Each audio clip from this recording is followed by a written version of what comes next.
നമ്മൾ ചെക്ക് ചെയ്യാൻ പോകുന്നത് ഇന്നത്തെ ഡേ നിങ്ങൾ എന്തെല്ലാം ചാലഞ്ചസ് ആണ് ഫേസ് ചെയ്യേണ്ടി വരിക, എങ്ങനെ ചാലഞ്ചസിനെ ഓവർകം ചെയ്യണം, എന്താണ് നിങ്ങൾക്കുള്ള അഡ്വൈസ്. ഇത് ഇത്രയാണ് നമ്മൾ ചെക്ക് ചെയ്യാൻ പോകുന്നത്. So mind calm and clear ആക്കി വയ്ക്കുക, പോസിറ്റീവായ കാര്യങ്ങൾ മാത്രം ചിന്തിക്കുക, പോസിറ്റീവ്സിനെ മാത്രം ലൈഫിലേക്ക് അട്രാക്റ്റ് ചെയ്യുക. ഇതൊരു ജനറൽ റീഡിംഗ് ആണ്, റെസനേറ്റ് ആവുന്നത് മാത്രം എടുക്കുക, ബാക്കിയുള്ളത് വിട്ടേക്കുക. ഫസ്റ്റ് കാർഡ് വന്നിരിക്കുന്നത് 9 ഓഫ് വോൺസ് ആണ്. സെക്കൻഡ് കാർഡ് 7 ഓഫ് വോൺസ് ആണ്. ആൻഡ് തേർഡ് കാർഡ് വന്നിരിക്കുന്നത് 4 of pentacles. Okay, bottom of the ഡെക്കിൽ സൺ കാർഡാണ് വന്നിരിക്കുന്നത്. അതായത് എന്ത് ചാലഞ്ചസ് ആണ് നിങ്ങൾ ഫേസ് ചെയ്യേണ്ടി വരിക എന്ന് ചോദിച്ചപ്പോൾ 9 ഓഫ് വോൺസ്.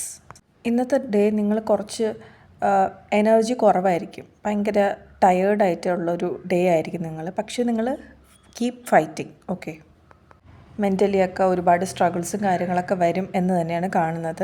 എങ്ങനെ ഓവർകം ചെയ്യണമെന്ന് ചോദിച്ചപ്പോൾ സെക്കൻഡ് കാർഡ് വന്നിരിക്കുന്നത് 7 ഓഫ് വോൺസ് ആണ്. അതായത് നേരത്തെ പറഞ്ഞ പോലെ തന്നെ കീപ് ഫൈറ്റിംഗ്, എന്ത് ബുദ്ധിമുട്ട് വന്നാലും നിങ്ങൾ മുന്നോട്ട് തന്നെ പോവുക. ആൻഡ് തേർഡ് കാർഡ് നമുക്ക് എന്ത് അഡ്വൈസാണ് ഉള്ളതെന്ന് ചോദിച്ചപ്പോൾ 4 ഓഫ് പെൻറ്റക്കിൾസ് ആണ്. അതായത് കൺട്രോൾ ചെയ്യുക അല്ലെങ്കിൽ ഹോൾഡ് ഓൺ ചെയ്യുക. അതായത് നിങ്ങളിപ്പോൾ ഇമോഷണലി വീക്കാണെന്നുണ്ടെങ്കിൽ അതിനെ നിങ്ങൾ കൺട്രോൾ ചെയ്യുക. ഒരിക്കലും മൈൻഡല്ല നമ്മളെ കൺട്രോൾ ചെയ്യേണ്ടത്, നമ്മൾ വേണം നമ്മളെ മൈൻഡിനെ കൺട്രോൾ ചെയ്യാൻ വേണ്ടിയിട്ട്. ചെറിയ രീതിയിലുള്ള ഫിനാൻഷ്യലി ഉള്ള ബുദ്ധിമുട്ടുകളും കാണുന്നുണ്ട്.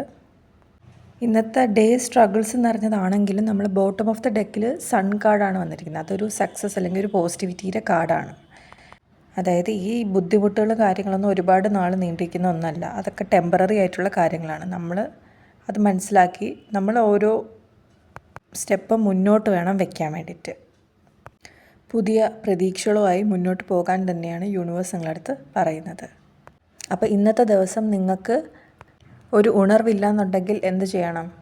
പോസിറ്റീവ്സ് ആയിട്ടുള്ള കാര്യങ്ങൾ മാത്രം ചിന്തിച്ച് മുന്നോട്ട് പോകണം. എല്ലാവർക്കും നല്ലൊരു ഹാപ്പി പോസിറ്റീവായിട്ടുള്ള എനർജി ഡേ നേരുന്നു.